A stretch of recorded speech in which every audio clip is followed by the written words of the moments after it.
Small and medium-scale enterprises in Nigeria are about to receive a boost. This is because the Stephen Akintayo Foundation is set to launch its $5 million in 5 years grant to support about 1,000 SMEs. As an investment and personal finance growth coach, Dr. Stephen Akintayo is passionate about influencing budding entrepreneurs by teaching them the ropes in investment strategies. The aim of the initiative is to replicate his success as an entrepreneur while also teaching people financial mistakes to avoid. The initiative, which will run from 2023 to 2027 and was launched on Sunday, the 15th of January 2023, Dr. Stephen Akintayo, MD of GTEX Holdings and founder of the Stephen Akintayo Foundation, joins us now via Zoom. Thank you for joining us on TVC Breakfast. Thank you for having me. How are you doing today? Very well, thank you. Now, your foundation recently launched the $5 million fund for 5 years to support 1,000 SMEs. Talk to us about this, especially what inspired the creation of the fund. Well, thank you for having me. I started our company 15 years ago, and I started with just about 1,000 naira. And I knew how tough it was to scale because, I mean, to get a loan, to have anyone support you. I've had to shut down my offices many times during that 15-year period because I couldn't even afford to pay rent. And so as we begin to grow, we're not where we want to be, but we're not where we used to be.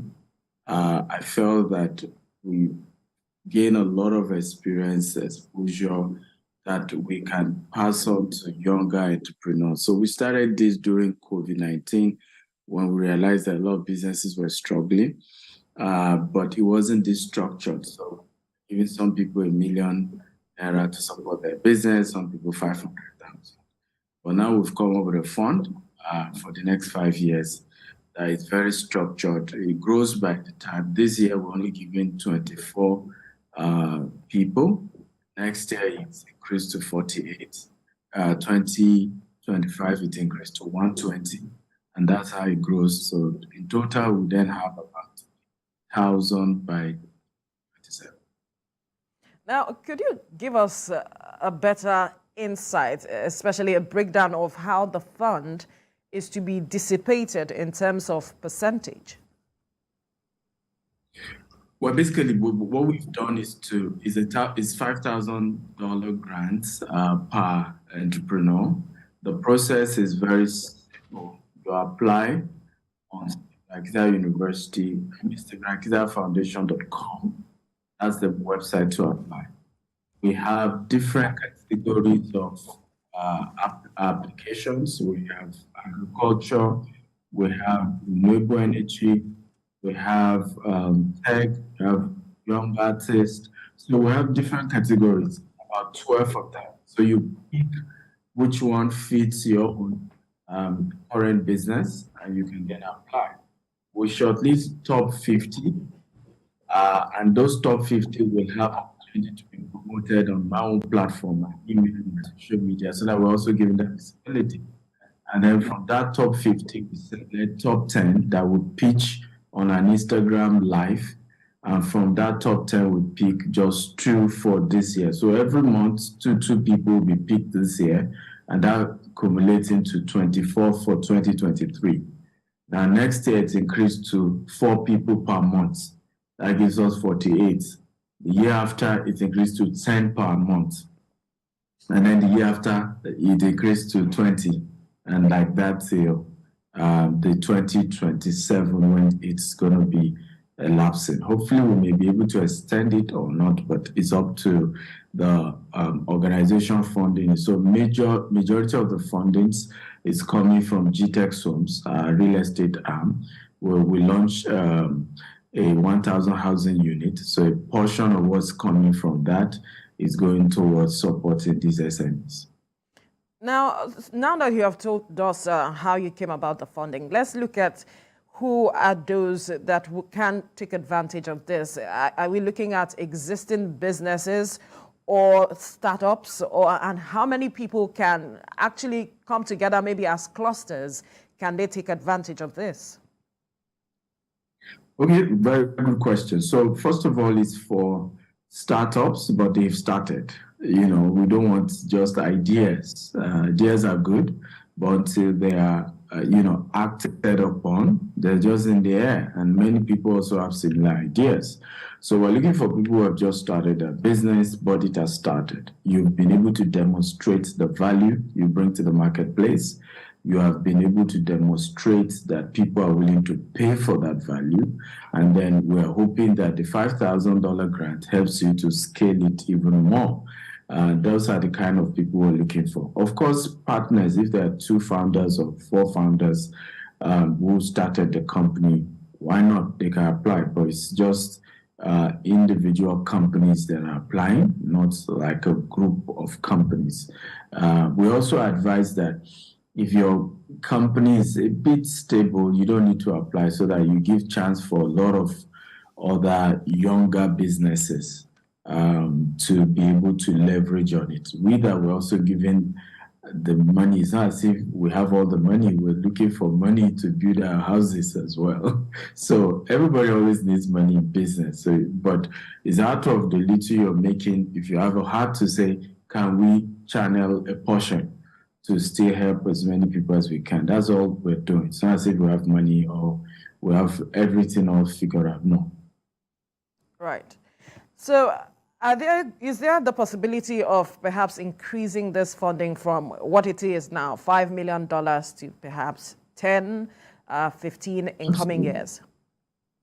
Absolutely, yes. The answer is yes. We have a vision 2035. The goal is to build 25,000 housing. So we hope that the success of those projects becomes, what is able to help fund this grant and be able to even increase it. Secondly, also is that we know that as you start funding like this, a lot of friends, a lot of partners, a lot of other organizations will ultimately approach us at some point to say, hey, we have more funds so that it can be released to more people. Because one of the unique things about what we're doing is that we're not just giving people money. They are going to be given access to Akintayo universities, an online portal where from Robert Kiyosaki, John Maxwell, Grant Cardone, myself, great entrepreneurs have done courses to help these entrepreneurs succeed, to help them in their personal life, in their business, and structure for their business as well. So the top 50 are even getting not just money, they will be able to get the opportunity to have training. Also, many of the winners as well, even those who don't win, will also have opportunity to have like office space. So we currently have about 7 offices in Nigeria. We have 4 outside Nigeria, Dubai, US, UK. We're adding 10 new offices in Nigeria this year. So we're giving an opportunity for some of these people to also be able to use our office location as their office, because some of them can't even afford to have certain, offices in certain high, brow locations. And so these are part of what we're giving them. Also, is an apprenticeship opportunity, because you also will use that to be able to say how we are growing our business and pick a thing or two as to how you can replicate that in yours as well. So we are hoping this goes beyond just the money they're getting, but they're able to find a role model, they're able to find an apprentice model to help them scale their own business as well. Right. You mentioned that this began in 2020, and I am wondering if there are success stories that you can speak to us about. Absolutely. We have quite a very amazing one. We had a lady who, she called herself cobbler. She makes shoes. And, she was able to win at the 500,000 category of the grant. She's gone ahead to employ more people. In fact, she came first runner-up of the Titans reality TV show that gives, I think, another extra 20 million to entrepreneurs. We have another lady, she does Ankara kind of bag. She just finished from Kwara State University or something. When she applied, she got $1 million. And she's also been able to employ almost 10 people now in her business, and she's been able to scale. So we have quite a lot of, in fact, some of them will be part of this week, Friday. We're going to be having the top 10 pitch their ideas. So some of the previous winners will come and share a few testimonies.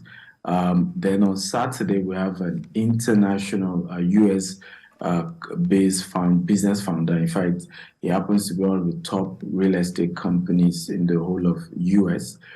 He will be coming to select the top 2 on Saturday. So we're also engaging a lot of top CEOs to be part of us, and we hope someone like that will also be willing to provide some form of mentorship, even if it's 1 hour in a month, right, to help them review their businesses. That's part of the goal, because it's beyond just money. We've seen where people just get money and that's it, right? To succeed in business is way, way beyond money. Money is just a part of it, but not all of it. Interesting. Now, for many, 2023 is a pivotal year in Nigeria's economic history. People have come into the year with questions, aspirations, hopes, and even dreams. As a personal finance coach, how do you think people can grow their personal finance this year? Well, good question. This year is a tough year because, I mean, if you look at the data, it's not really smiling. We have a lot of top brands already downsizing. Amazon just let go of 18,000 people. Google has done theirs, Twitter has done theirs. Facebook did earlier, Tesla did earlier. So the data, in fact, Bank of America CEO president just announced as well that this year, America is going to have like a slight recession. So it's a tough year, and with the effect of COVID, there's a lot of correction because some other, particularly tech companies, overhired during COVID due to the fact that people couldn't go out, so they relied on e-commerce and all that. So there's a lot of correction taking place. And so it means that you might lose your job. So the question is, how do you structure your own personal finance? And I've seen even business owners make this mistake. You must find a way to be able to earn money outside your business, even as a business owner, because there is no guarantee that your business will not have a downtime. So if all your own source of livelihood is banking on just the business and the successes of the business, if something happens to the business, now you're struggling. So my advice has always been, look out for low-risk investment opportunities, mid-risk investment opportunities to do that the returns may be little, but it guarantees that in the day of, tough time, tough season, you have something that takes good care of you. Insurance is very critical at this point. Here in Dubai, for example, there's a new policy the government put in place, which is fantastic for a season like this. Every employee gets to pay just $1.45, right? And they will be getting 3 months' salaries if they lose their job before they get another job. And that's a very good strategy. Now, you might not have that in Nigeria, but you may want to approach an insurance company to say, what kind of insurance can I do, right? By the way, I don't have an insurance company, so I'm not trying to market insurance. But what kind of insurance can I do that guarantees that if anything happens to my income, okay, I can be getting something pending when I get another. So these are low-risk opportunities you want to begin to consider at this moment. You also want to consider monetizing your own skills as well. There are a lot of us who can make more money. I mean, I've written 37 books. I'm launching 3 more on my birthday, which is 28th of January. And I make money every day on Amazon. People buy my books all over the world. I'm a public speaker. I'm an author. I make money from all these various. I coach smaller businesses and I charge as well. I make money from all these sectors. So my business, winning or not, I and my family have structured our income in such a way that guaranteed I'm financially stable personally. And I think that's how we need to begin to think.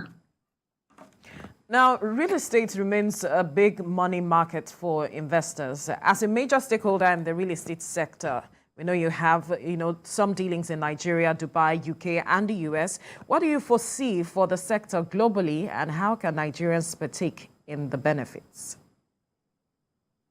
Well, it's a mixture of good and bad. Bad in the sense that, a lot of the remote work that happened during COVID helped the real estate sector. So I break it down this way. So a lot of people were focused on living in New York.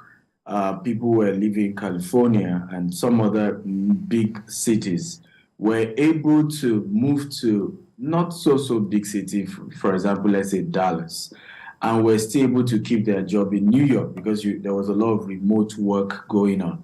Now, they were able to buy properties cheaper in Dallas compared to that of New York. But what's happening now is that the remote work is reducing now. People are having to be forced back to work. And already, it's not as if the income is really that great anymore. So with this, you're having people, maybe they used to live in a 5-bedroom, they don't mind living in a 2-bedroom right now. But again, in business, one of these I share that as entrepreneurs, we should be able to master good and bad seasons in such a way that you leverage on it no matter what happens. So there are still people taking advantage of even this season to say, okay, now I have maybe smaller apartments available for you. A lot of the richest guys in the world are moving from big 10-bedroom mansions to smaller houses. That's beginning to rent. So you want to cash into 2-bedroom, 3-bedroom housing units as, again, in developed parts of the world. In Nigeria, we have a huge challenge because the housing deficit makes Nigeria quite different from other parts of the world. When you look at other parts of the world, you're having up market, down market. You can't have that in Nigeria because of the huge housing deficit. You have the population growing by the day. You are not having enough houses being built to match up to the volume of, the population that we have.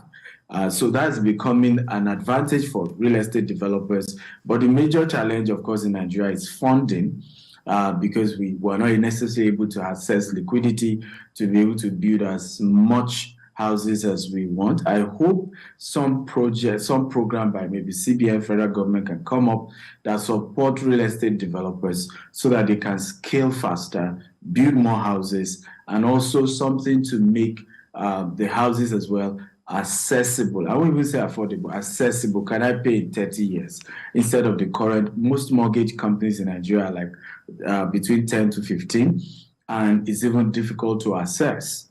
But can we even have something longer for 30 years? So gradually, more Nigerians can be able to own houses and live in decent homes. Now, you are for those who would like to buy or invest with GTEx Homes, what are the appropriate channels to go through?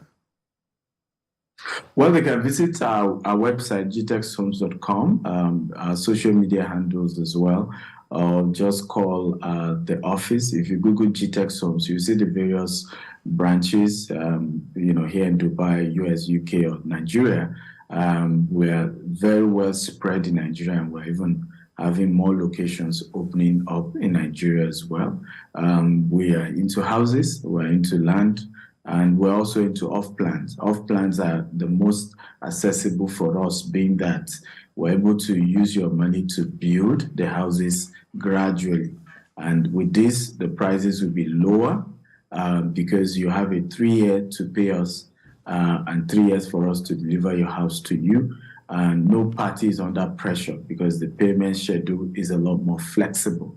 But they can always, Google our name and visit us in our office or call offices, and we're ready to help you out in whatever real estate needs you have. Now, as the 2023 elections approach, what is your hope in terms of the creation of new economic policies by the new dispensation, especially as it relates to business and entrepreneurs? Well, good news is that the 3 top candidates, with all due respect to other candidates, are very friendly to entrepreneurship. When you look at the APC candidate, PDP candidate, and the Labour candidates, they all have that, entrepreneurship exposure. And so for me, I'm very positive. In fact, I encourage people to go bullish. Even for us, we're expanding more in our real estate investment in Nigeria because we know that whichever party wins, these are people who are more people who are pro business in terms of policies formation, and I am very positive that we're going to have an economically buoyant Nigeria after the election. I'm very positive about it. All right. We'll have to leave the conversation here now, but we must thank you, serial entrepreneur and founder of GTEX Holdings, Dr. Stephen Akintayo, for your time on the program.